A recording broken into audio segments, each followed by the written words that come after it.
Okay, so before this video starts, I wanted to say a little bit about a dear family friend, Jim Tollerson, or Lieutenant Colonel James Tollerson, as he was known when he retired. He was a navigator on the B-17G, the Molly Mule, in World War II in the European theater. Um, Dear family friend of mine, and when I was a kid, he shared a lot of really amazing stories about his experiences over there, some of which just sounded fantastical. But if you do any research on what actually happened with some of those bombers, the whole experience was fantastical, I'm sure. But he's a hero. He's a good man. Showed me a lot of love growing up, and to this day, I miss him. He passed away about a decade ago, and so God bless Jim Tollerson. I thank God for people like him. And without further ado, this film is not about the Molly Mule. This is about the very famous Memphis Belle, produced by the War Department, distributed by Paramount. I hope you guys enjoy, and please do share and like and subscribe and all that stuff, especially sharing. That really does help out little YouTubers like me. God bless you guys. Thanks. Enjoy.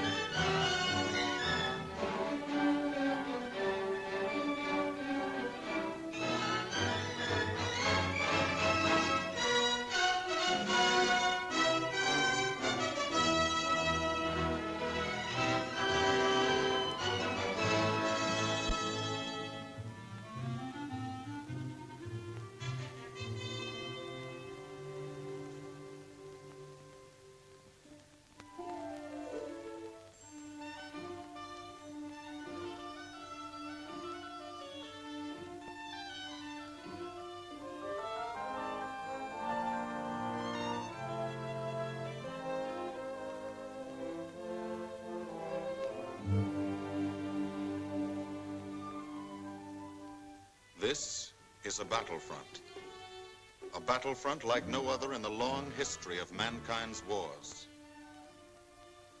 This is an air front.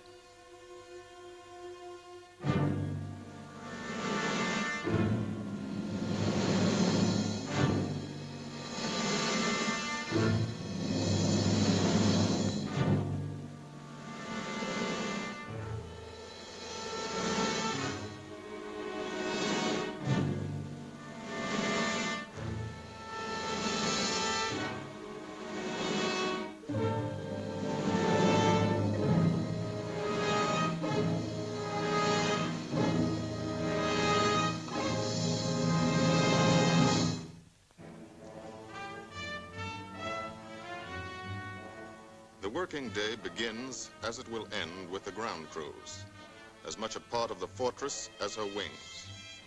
If you're a mechanic, you've got your own bomber. You get attached to it. But you know when your ship goes out on a mission, you may never see it again. So you do your work as well as it can be done, perfectly, because you wouldn't want anything to go wrong that would be your fault.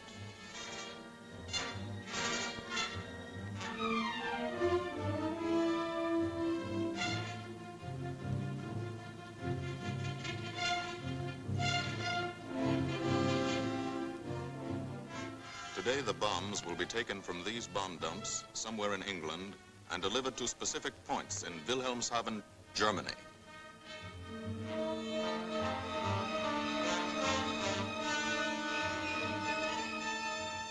To deliver them is the job of the 8th Bomber Command, just a hauling job, yet one of the most difficult and complicated of military operations.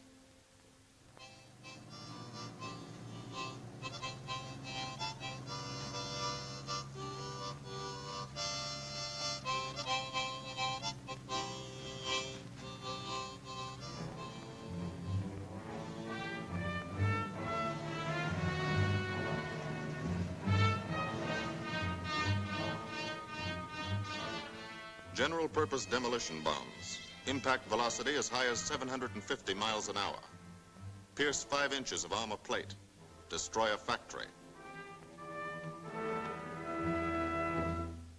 Briefing at 0800. Pilots, bombardiers, and navigators take their places. The group commander, Colonel Stanley Ray, steps up to the target map, and for the first time, you learn where you're going. Sometimes your face turns white when you find out. Sometimes the feeling you won't come back tightens your insides. Not so long ago, you were sitting like this in a college or high school classroom, not listening too hard, perhaps even a little sleepy. But you listen here. And as you listen, you don't have time to think of yourself. Fear fades. You concentrate on the mission. Type of formation, assembly point, 0 hour, route to target, weather, enemy fighters, enemy flak, route back home. If forced down in enemy territory, destroy equipment. If taken prisoner, give no information. Name, rank, and serial number. That's all.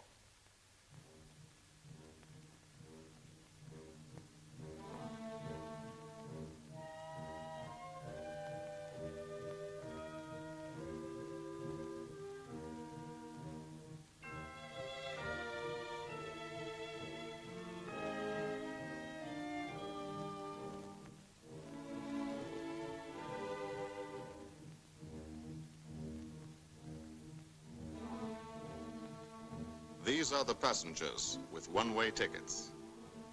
And this is the crew of the Memphis Belle, 324th Squadron, 91st Heavy Bombardment Group.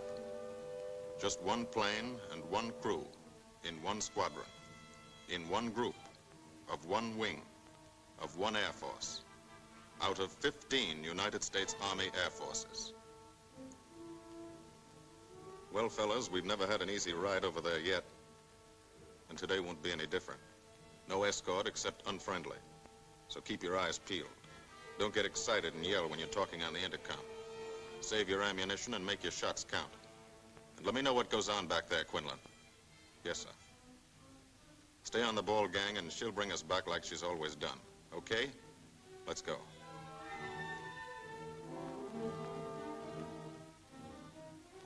They have completed 24 missions. In this, the toughest theater of air war, the big league of sky fighting.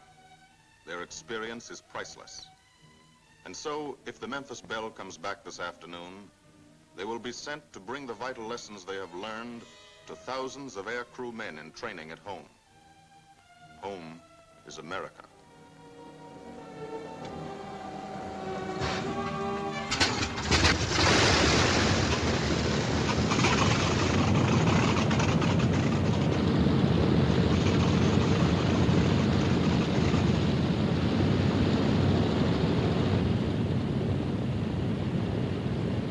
This is a battlefront, like no other in this or any war.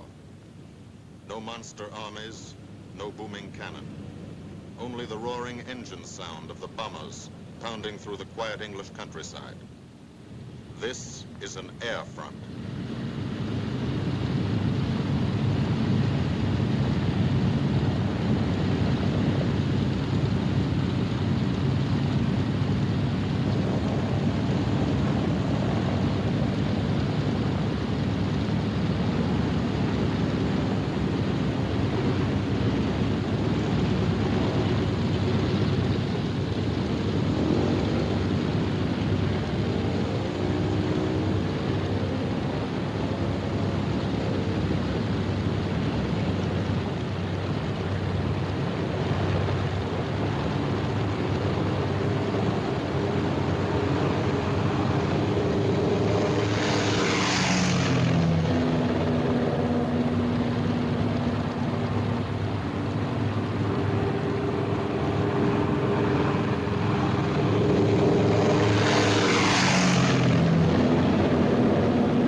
wheels of the Memphis Belle leave the soil of England for the 25th time. The friendly soil of England, with its ordered farms and rural hamlets, its country estates surrounded by formal gardens and well-kept parks. The England these Americans knew only from the classics they had to read in school.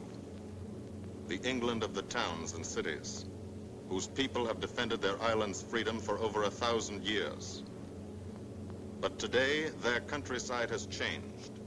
Today, their island has been converted into a gigantic bomber field, a super aircraft carrier anchored off the shores of Fortress Europe, with hangars and machine shops, with hundreds of dispersal points, perimeter tracks, and concrete runways. This is England in its 5th year of war. And this is the new battlefront, the air front, from which we seek out the enemy. Not his infantry or his artillery, not his panzer divisions, but the greater menace, the industrial heart of his nation, the foundation on which the Nazi Empire and its armies stand, the power behind the German lust for conquest. The steel mills and refineries, shipyards and submarine pens, factories and munitions plants. Pinpoints on the map of Europe which mean rubber, guns, ball bearings, shells, engines, planes, tanks, targets. Targets to be destroyed. And these are the destroyers, each with a belly full of bombs, and 10 men like the crew of the Memphis Belle. Pilot Captain Robert Morgan, industrial engineer from Asheville, North Carolina. He's flown this ship across the Atlantic. The other pilot, Captain Jim Verinis, business administration student at the University of Connecticut. Radio operator and gunner, Sergeant Bob Hansen, construction worker from Spokane, Washington. Navigator, Captain Chuck Layton, chemistry student at Ohio Wesleyan. Engineer and top turret gunner, Sergeant Harold Locke, from Green Bay, Wisconsin. Used to be a stevedore. Besides keeping the Belle in order, he covers the sky above. Tail gunner, Sergeant John Quinlan of Yonkers, New York. Clerked for a carpet company, but he quit December 8th, 1941. Ball turret gunner, Sergeant Cecil Scott. Pressman for a rubber company in Rahway, New Jersey. Pilot to crew, 10,000, put on oxygen. They're climbing higher now, 300 feet a minute. The strain on the planes and on the men is mounting. The rest of the crew, Bombardier Captain Vincent Evans, operated a fleet of trucks in Fort Worth, Texas. Waist gunners, on the right, Sergeant Bill Winchell, chemist for a paint company in Chicago. And on the left, Sergeant Tony Nastal, used to repair washing machines in Detroit when he was a kid. Now he's 19 and has 2 Nazi fighters, confirmed.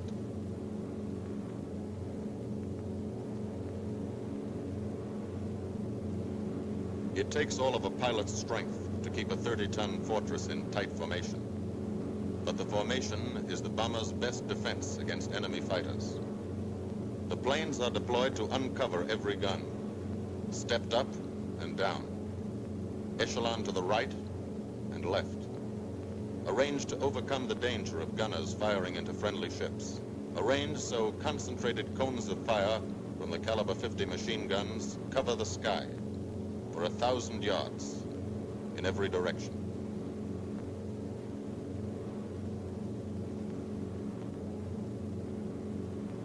The friendly coast of England slips by below. It doesn't look like much now, but in a few hours when you come back, if you come back, this will be the most beautiful view in the world. Higher and higher, climbing to reach your best operational altitude, 25,000 feet. 5 miles straight up. So high you can't be seen from the ground with the naked eye. So high that after 1 minute without oxygen, you lose consciousness. After 20 minutes, you're dead.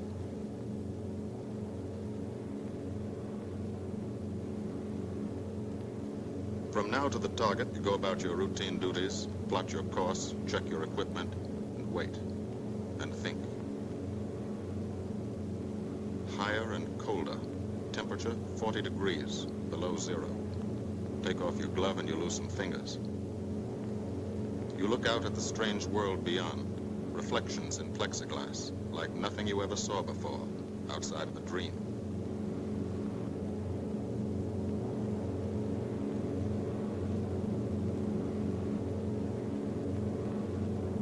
Higher and higher into the lifeless stratosphere, until the exhaust of the engines mixing with the cold, thin air condenses and streams the heavens with vapor trails.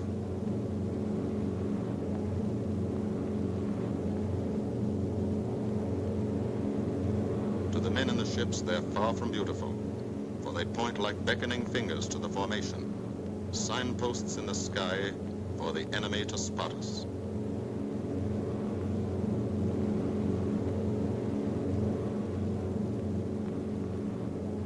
For these bombers to accomplish their mission, a plan is needed.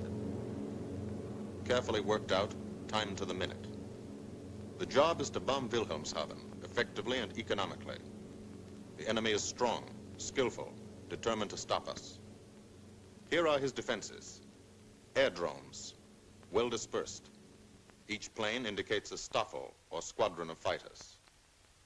Heavy anti-aircraft, highly trained and accurate, all along the coast and defending his vital installations. Radar to warn him of our coming. Here is our plan to divide his defenses and weaken his opposition. At 13:30 hours, shortly after takeoff, 6 groups of planes will be heading toward the enemy coast from 6 directions. The Blue Force, 100 B-24 Liberator 4-engine bombers. The White Force, 300 B-17 Flying Fortresses. The Green Force, 300 B-17s with an escort of 6 squadrons of P-47 Thunderbolts. A force of B-26 Marauders, twin-engine medium bombers with 6 squadrons of RAF Spitfires escorting. Almost 1,000 planes and over 8,000 men in the air. The enemy alerts all his airdromes. But which is our main force? What are our targets? Where should the Nazi controllers send their fighters? It's our job to make them guess, and guess wrong. A half hour later, at 1400 hours, the Blue Force will be heading east across the North Sea, with the White Force following. These enemy fighters are tied down, waiting to meet them, and will not be able to attack the Green Force. These fighters must come up to attack the Green Force, and thus will be no threat to the Blue and White Forces. The B-26s and Spitfires will bomb and strafe a key rail junction, diverting these 6 Staffeln and preventing the enemy from concentrating too many fighters on the Green Force, which is scheduled to bomb an aircraft factory at Hanover. At 14:30 hours, the Blue Force will threaten this entire coastal area of northwestern Germany. Which target will it be? Flensburg? The Kiel Canal? Or will it turn suddenly and bomb Hamburg, Wegesack, or Emden? Actually, it carries no bombs at all. It's a decoy and keeps the fighters from the northern area busy while the White Force, the main effort, heads for the submarine pens of Wilhelmshaven. At 1500 hours, while the White Force is over its target, only a fraction of the available German fighter strength of the area can intercept it. Because of the Blue Force diversion and the simultaneous bombing of Hanover by the Green Force. This is the plan of battle for today, drawn up by the Combined Operations Planning Committee and approved by the Commanding General. The White Force, lead group, low squadron. We've crossed the invisible line of enemy radar. The Hun is expecting us.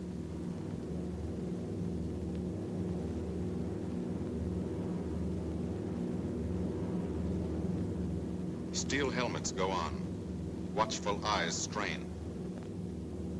Tight formations are held tighter still. Tense gunners more alert because here it comes. The enemy coast. From up here, it looks the same as any other. Houses, roads, green fields, factories, waterways. But they are the houses and fields of those who invade and oppress. They are the factories and roads of the people who twice in one generation have flooded the world with suffering. Suffering in such quantity as the history of the human race has never known. Brought torment and anguish into countless American homes. Gold stars and telegrams from the War Department.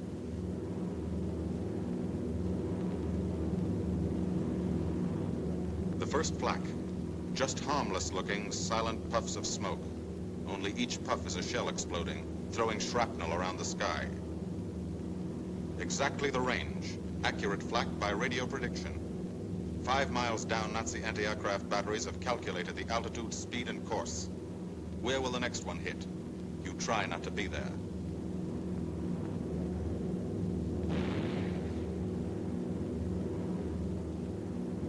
The docks and submarine pens of Wilhelmshaven. Approach to the target starts. No smoke screen can protect it.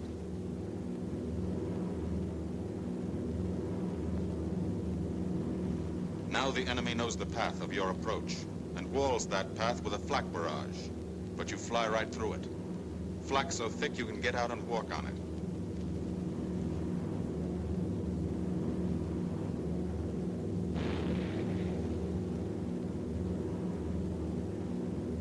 Morgan changes course every 15 seconds. Evasive action to confuse the flak batteries. Bomb sights set for correct altitude and speed. Bomb bay doors open. The bombing run begins. Pilot to bombardier. Okay, Vin, you've got it. Now Evans flies the Memphis Belle, controlling it through the bomb sight. And now we are most vulnerable. Committed to our bombing run, we can't dodge flak or fighters. Here's the first.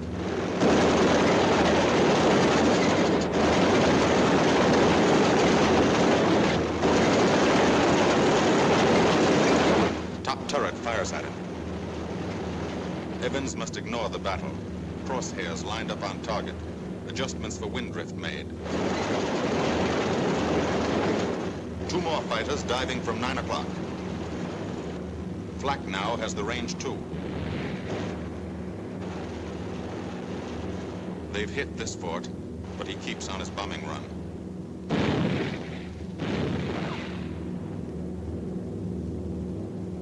As lead bombardier, Evans's aim must be good. Every other ship in the group will drop its bombs when he drops his. Now one pointer on the bomb site moves toward another stationary pointer. The instant they touch, bombs will release.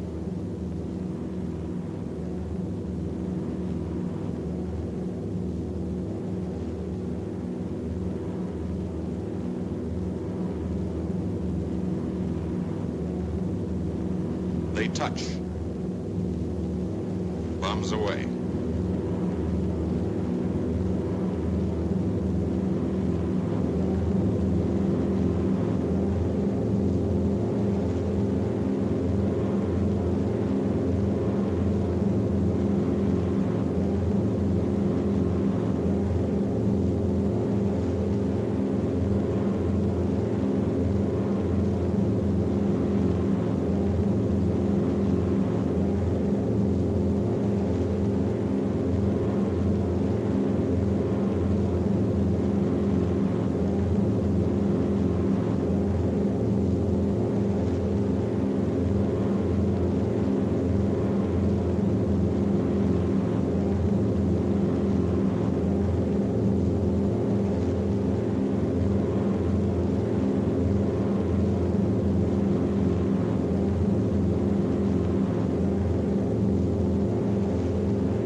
The first half of the mission is over, the easy half. Now to get home.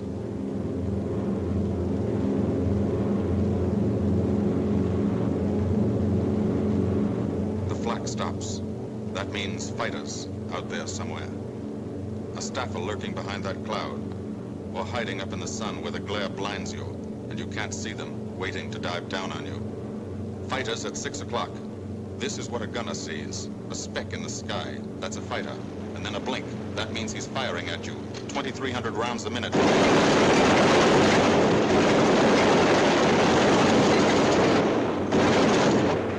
In a running battle, one of the most important instruments is the interphone. There's 4 of them, 1 o'clock high. They're coming around. Watch it.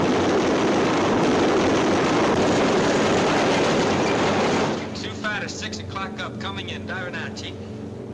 B-17 in trouble out at 2 o'clock, watching. Got an engine on fire.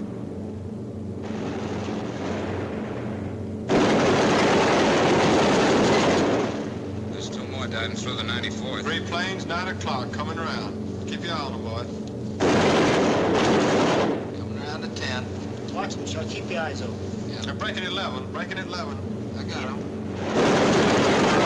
10 o'clock. I got those 2 at 2 o'clock. Watch them, Scotty. I got my sights on them. Check that B-17, Chuck, 3 o'clock. Loader's smoking. Fighters, 10:30, coming around. Those 10:30 up or lower? Sun. B-17 out of control at 3 o'clock.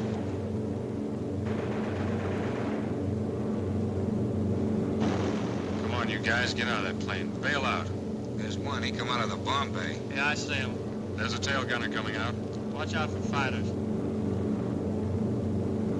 Keep your eye on them, Bill. See any parachutes, Quinlan? 2 parachutes open. Flag at 9 o'clock.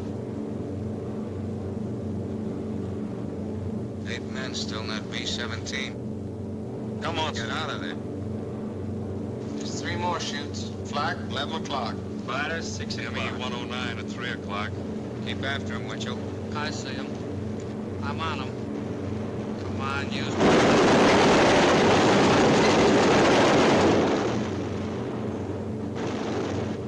I got him. Quinlan, confirm that fighter. He got him, Chief. Look, he's bailing out. Don't yell on that intercom. Fighters, 10 o'clock. Watch those 2 at 12, Van. They're coming in. They're coming in, Scotty. Get that ball turret on him. Save the ammunition as much as possible.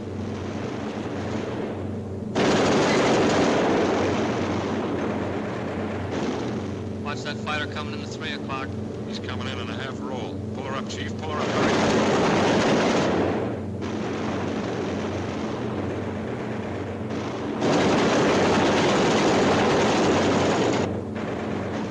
This fortress is hurt. Engine on fire, losing airspeed and altitude, drifting into the flak, alone and helpless. A straggler. In a minute, Nazi fighters will swarm in like buzzards for the kill. You can watch, but you can't go down to help. You keep your formation.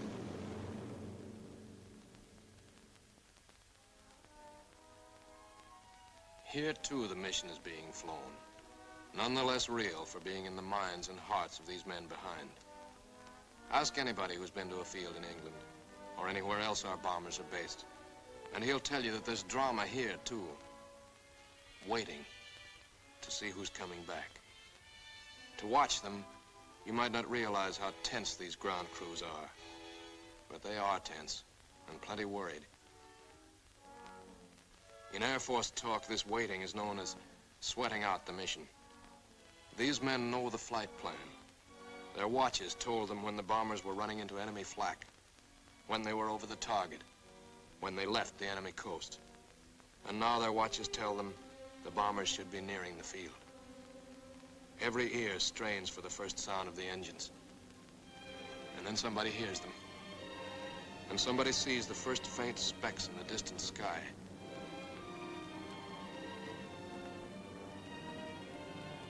Every face turns to see and count. The watchers try to read the numbers on the ships. These planes have priority to land first. The colored flares mean wounded aboard. In the hospital window, these watching men know what that means. They know what it feels like to lie on a bouncing fortress floor for hundreds of miles through the frozen stratosphere in great pain, with the other men in your crew fighting to keep you alive until they hit the field. The field. Home. It'll be okay then, because there'll be medical care. The best, as soon as the wheels of your plane stop rolling.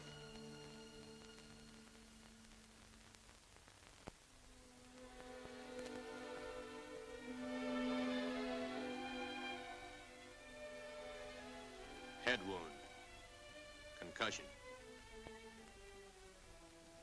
20-millimeter cannon shell exploded in his radio compartment. shock, internal injuries. He'll be all right, though. Flak burst scattered flying shrapnel. He's full of steel splinters. This pilot's leg is not a pretty sight. Neither are the docks at Wilhelmshaven. These men will all get the Purple Heart. And this man, too, posthumously.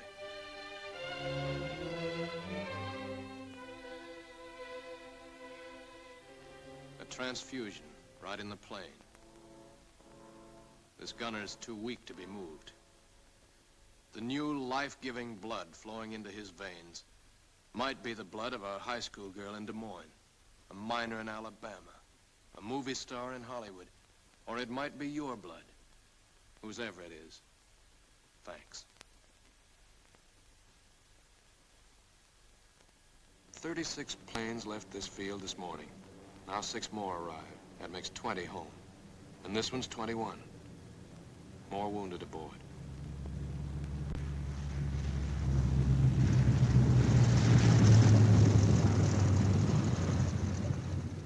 .22, coming in with his left inboard engine dead.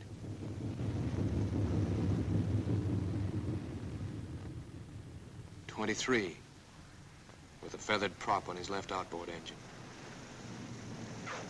.24, Southern Comfort, with a chunk of tail gone. .25, they flew home on their luck. .26, not a scratch. The control tower learns that 2 more landed at a British field to the south. 1 a crash landing, crew safe. That makes 28. 29. A rough landing, but her pilot's badly hurt. It's a wonder he brought her back at all. 29 planes back, so far. 29 out of 36. Our losses were heavy, but the enemy's were far heavier. We destroyed a German aircraft factory, a rail junction, submarine pens, docks, and harbor installations. That's specific, known damage. But who can tell the number of German torpedoes that will not be fired, the number of our convoys that will get through now, the soldiers' and seamen's lives that will be saved, or the battles that will be won instead of lost because of what these bombers and airmen did today.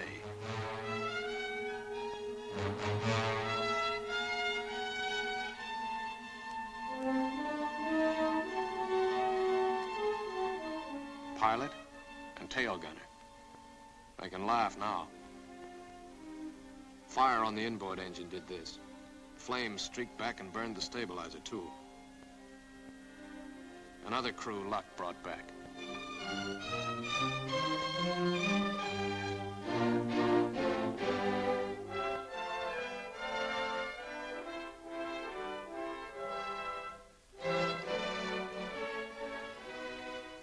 Here's old Bill. A pretty good airplane when it took off. Lost its nose, lost its navigator, bombardier wounded, top turret gunner and pilot hit, hydraulic system shot out, no brakes, no flaps, but old Bill came back.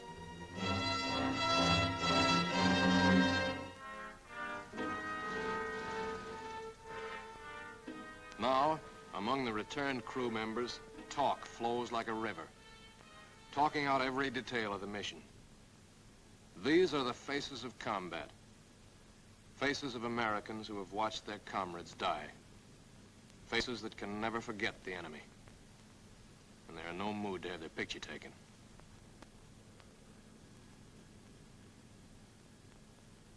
In the control tower, Colonel Ray, the group CO, is still watching and waiting. And then he spots the last flight. 3 more planes. And one of them is the ship everyone's been pulling for. The Memphis Belle. The last few miles of this trip have been a joyride. The strain is over. They can leave their guns now. Now they know they're going to go home. To Spokane, Green Bay, Asheville, Detroit, Chicago, Fort Worth, and Yonkers.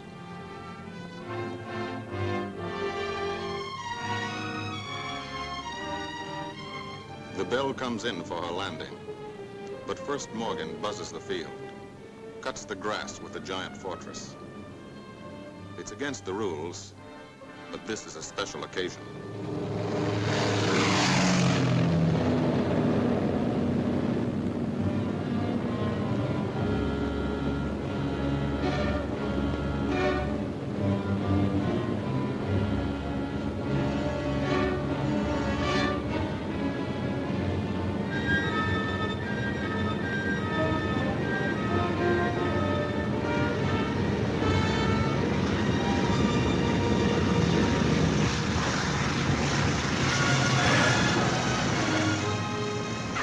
The wheels of the Memphis Belle come back to the soil of England for the 25th time.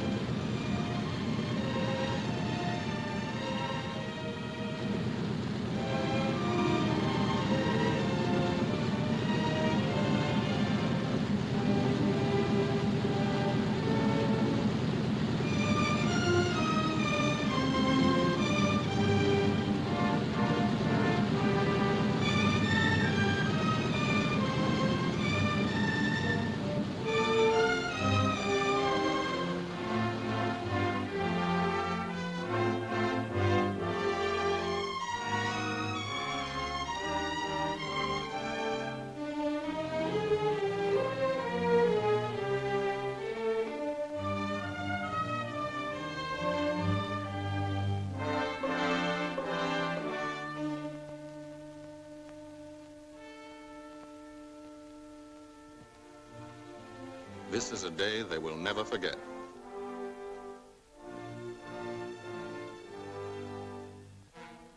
Another great day soon after, Brigadier General Hansel visited the field and presented the Distinguished Flying Cross to every member of the crew.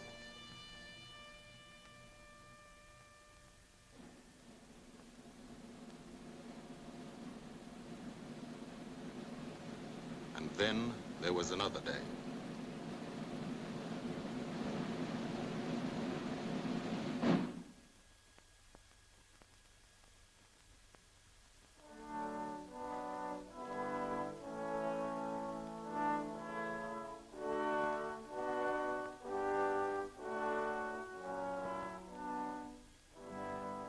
Their Majesties, the King and Queen of England.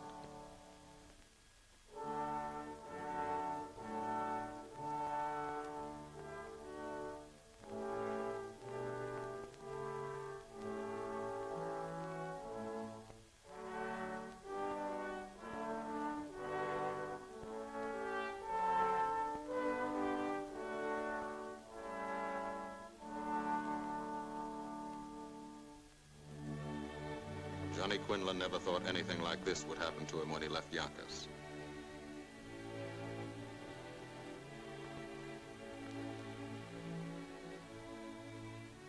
The ground crew were a little self-conscious about being dressed in fatigues, but the Queen thought they were very nice.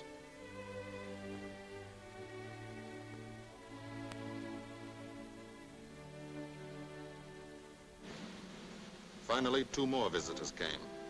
General Acre, commanding the 8th Air Force, and General Devers, U.S. commander of the European Theater.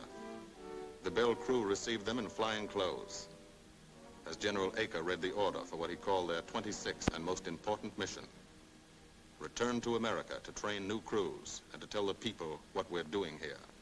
To thank them for their help and support, and tell them to keep it up, so we can keep it up.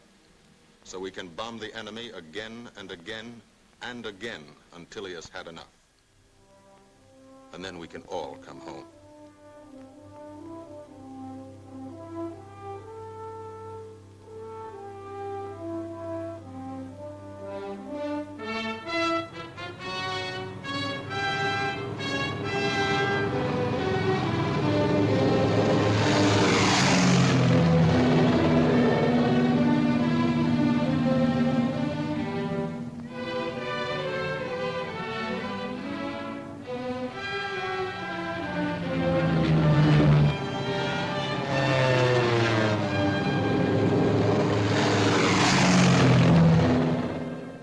The 8th Air Force, who are now flying deep into Germany, bringing destruction to targets almost 1,000 miles from their bases. Destruction like this.